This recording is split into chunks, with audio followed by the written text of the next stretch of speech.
கொடுங்க பாரு, நீ தட்டினா போது, நான் தட்டினா வர மாட்டேங்குது.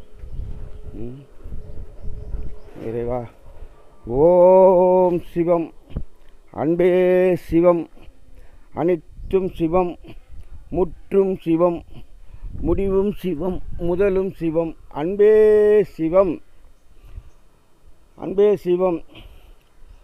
இந்த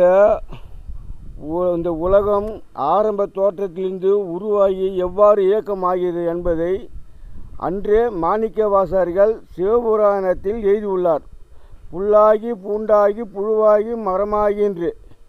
அதுக்கு என்ன பொருள் என்னென்றால், இன்று நாம் காணும் மரம் செடி கொடி எல்லாம் ஆரம்பத்தில் ஏதும் கிடையாது.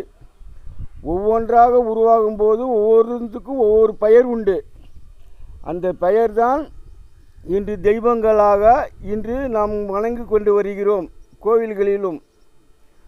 ஆனால் அந்த கோவில்களில் ஒவ்வொன்றும் வணங்கும் போது அந்த தெய்வங்கள் ஒவ்வொரு மரமாக உள்ளது, ஒவ்வொரு கனிகளாக உள்ளது, ஒவ்வொரு செடிகளாக உள்ளது, ஒவ்வொரு கொடிகளாக உள்ளது. அந்த கொடிகளை உணர்த்துதான் தர்மசலம். தர்மசலம் சிவன் ஆலயத்தில் அங்கு நிருமண சாமி சிலை இருக்கிறது. அதை உற்று கவனியுங்கள். அந்த சாமியின் மீது கொடிகள் கொடிகள் போல பல கொடிகள் சுற்றியது போல பசுமைகள் இருக்கும். அதுக்கு என்ன பொருள் என்றால், இதுதான் பொருள். தெய்வங்கள் எல்லாம் இன்று பசுமைகளாக தான் செயல்பட்டு வருகிறது. மனிதனை வாழ வைக்கவும் அவர்கள் கர்மவினை நீக்கவும் செயல்பட்டு வருகிறது. அதையெல்லாம் அறியவில்லை. அறியாத மூடர்கள் செயல்பட்டு வருகிறார்கள். ஆகினால் இன்று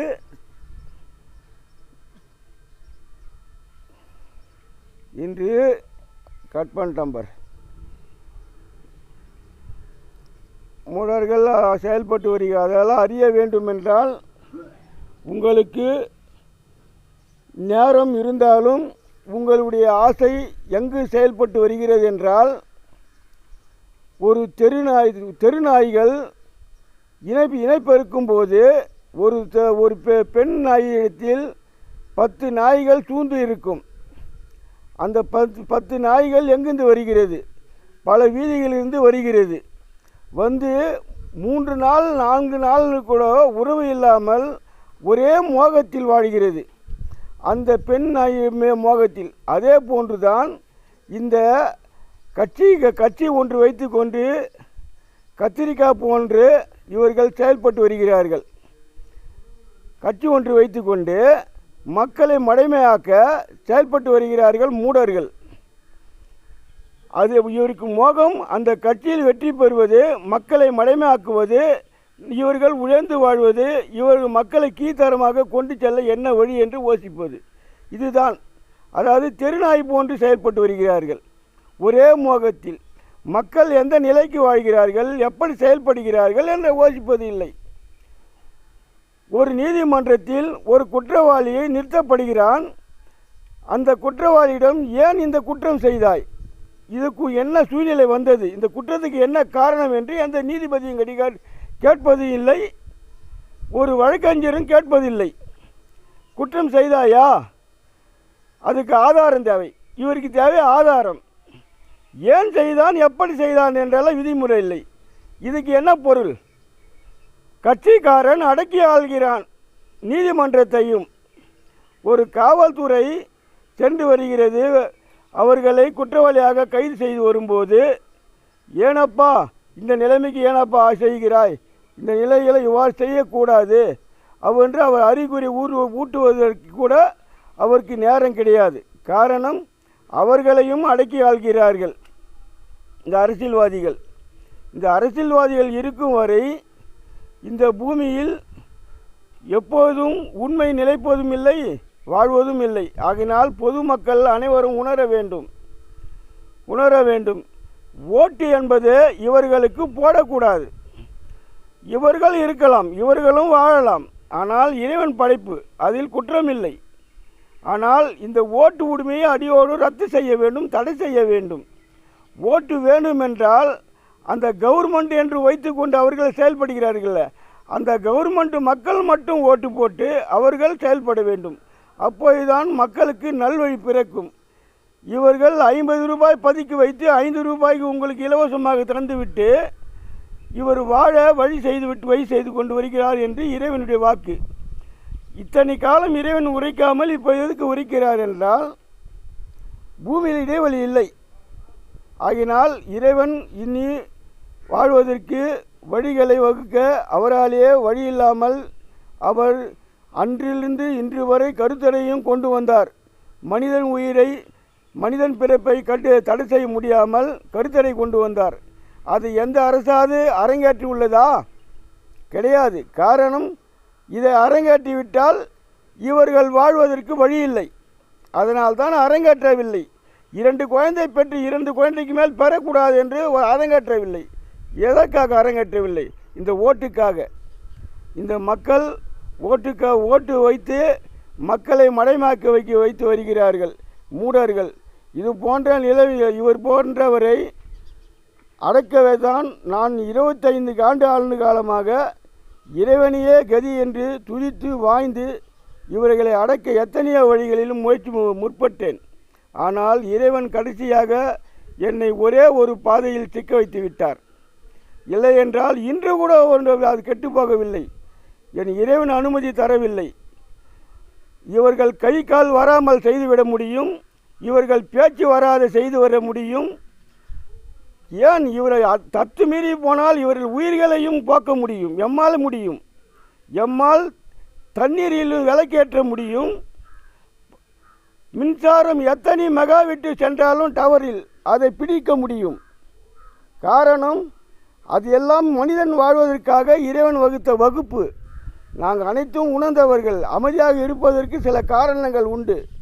ஒரு மனிதன் இனி பூமியில் இத்தனை காலமாக ஒரு மனிதன் எந்த நிலையில், எந்த கொடூரமான நிலையில், எந்த ஒரு போட்டியிலும் இருக்கிறானோ, பொறாமையில் இருக்கிறானோ, ஒரு கீழ்த்தரமாக இருக்கிறானோ, வன்மையில் இருக்கிறானோ, கற்பைத்து இருக்கிறானோ, அது போன்ற நிலையில்தான் மனிதன் இதுவரை பிறந்து வாழ்ந்து வருகிறான் மீண்டும் மீண்டும். அதனால் இந்த பூமியில் இடைவெளி இல்லாதனால அனைவரும் தூய்மையாக வேண்டும். தூய்மையாகி இருந்தால்தான் மண் தூய்மையாகும் என்பது இறைவனுடைய வாக்கு. அதில் பல பொருள்கள் உள்ளது. அதனால்தான் நான் இன்றும் இவர்களுக்கு எடுத்துரைத்து வருகிறேன். இவர் திருந்துவதாக தெரியவில்லை. ஆனால் இறைவனுக்கு என்று கோபம் வருகிறதோ தெரியாது. காரணம், இறைவன் சிரமத்தில் வாழ்ந்து வருகிறான். அதனால் திரிந்து வாய்ந்து இந்த ஓட்டு என்பதை அடியோடு தடை செய்த வேண்டும். இல்லை, ஓட்டு தான் உங்களுக்கு முக்கியம் என்றால் நீங்களே கவர்மெண்ட்டுடைய ஆட்களே போட வேண்டும். மக்களிடத்தில் வரக்கூடாது. இந்த ஏரி வேலை என்று என்ன பெயர் வந்தது? ஏரி வேலை என்றால் என்ன? ஏரி குளங்களை அவ்வப்போது சுத்தம் செய்வது. அது எதற்காக கொண்டு வந்தார்? ஏழை மக்களுக்காக. ஏழை மக்கள் விவசாய நேரத்தில் அங்கு வேலை, மற்ற நேரத்தில் அவர்களுக்கு இந்த வேலை தருவதற்காகத்தான் ஏரி வேலை கொண்டு வந்தார். இவர் என்ன செய்கிறார்? அதையெல்லாம் தன்றிவிட்டு கமிஷன் இன்று வாங்குவது அவர்கள் 1.5 லட்சம் ரூபாய் சம்பளம். ஆனால் 2 லட்சம் கோடிக்கு மேலே அவருக்கு சொத்து உள்ளது. அது எங்கிருந்து வந்தது? எப்படி வந்தது? இதெல்லாம் எதிர்த்து கேட்பதற்கு நிறுவனங்கள் உள்ளது. ஏன்னா போக்குவரத்து கவனிப்பது அவர்கள்தான். இவர்களுக்கு ஏதும் தெரியாது.